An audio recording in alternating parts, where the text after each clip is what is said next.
Hello, আসসালামু আলাইকুম আপারা, ভাইয়ারা। আজকে আমি কলমি শাক ভাজি করব। দেখেন, যে এভাবে ছোট ছোট করে কুচাইয়া, অনেকে বড় বড় করে কাটে, আমি এরকম কুচাইয়া তারপর কলমি শাক ভাজি করব। প্রথমে দেব রসুন, রসুন কুচি, পেঁয়াজ কুচি, তারপরে দেব কাঁচামরিচ কুচি,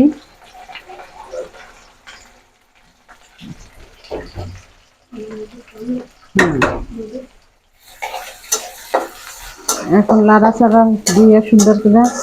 অনেকে শাকটা ভাজি করে আপনার সেদ্ধ করে পরে বাগার দেয়, কিন্তু আমি একবারে বসাই।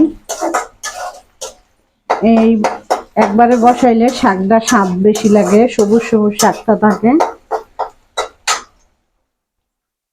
তাই আমি একবারে বসাই। আপনার কাঁচামরিচ, পেঁয়াজ, রসুন বেশি করে দিলে শাকটা স্বাদ লাগে ভালো।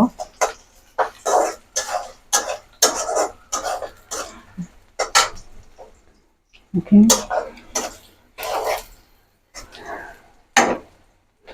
সাথে আমার মেয়ের জন্য একটু নুডলস রান্না করতেছি। কোচিং থেকে আসছে, বলতে আছে আম্মু আমার অনেক ক্ষুধা লাগছে, অল্প কিছু নুডলস পাক করে দিতে আছি, মেয়েটা খাবে। সংসারে রান্না বান্না বহুত ঝামেলা, কাজ কাম, সব কিছুর মাঝে বাচ্চাকে খাবারও ঠিক রাখতে হয়। এখন আমার পেঁয়াজটা হয়ে আইছে, এখন আমি স্বাদ মতো লবণ দেব। দেখেন, আমি আজকে টাটকিনা মাছ কাঁকরোল দিয়া রান্না করব, কিন্তু টাইম শর্ট, তাই আপনাকে পুরোটা দেখাইতে পারবো না।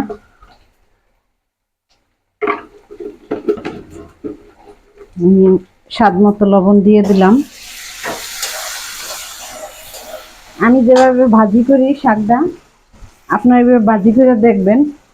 অনেক আপারা আছে শাক আগে সেদ্ধ করে, সেদ্ধ কইরা অনেকে আবার পানিও ফলাই দেয়, তো স্বাদ থাকে না শাকের।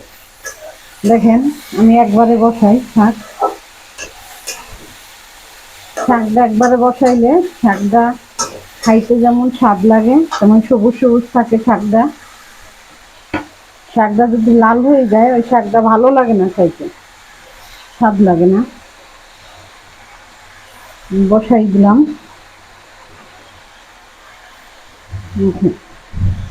এভাবে আমি কুচি কুচি করি। অনেকে শাকটা বড় রাখে, বড় রাইতে সেদ্ধ করে, আমি এভাবে রাখছি। আপনাদের যদি ভালো লাগে আমার রান্না ট্রাই করে দেখবেন। যদি ভালো লাগে লাইক, কমেন্ট,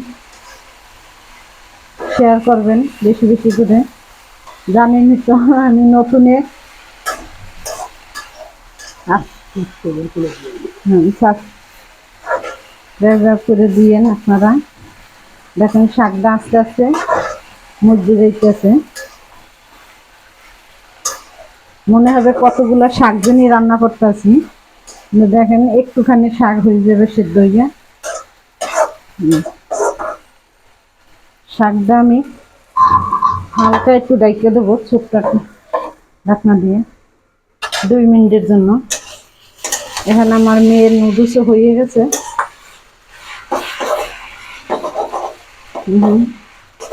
নুডলসের ভিতরে অত কিছু দেই নেই, অনেকে তো অনেক কিছু দেয়। সামান্য একটু আলু কুচি দিয়া, ডিম দিয়া তারপরে রান্না করছি। এখন হয়ে গেছে। এটাও এক হাতে অনেক কিছু সামলাইতে হয়, আপারা ভালোই জানে। সংসার অনেক ছোটখাটো হইলেও অনেক কাজ থাকে, অনেক কাজের ভিতরে আমার রান্নাটা যদি আপনাদের ভালো লাগে, আশা করি ভালোই লাগবে। আমাকে লাইক, কমেন্ট, সাবস্ক্রাইবার করে দিয়েন। আমি এত কিছু বুঝি না, আপনারাই ভালো বুঝেন।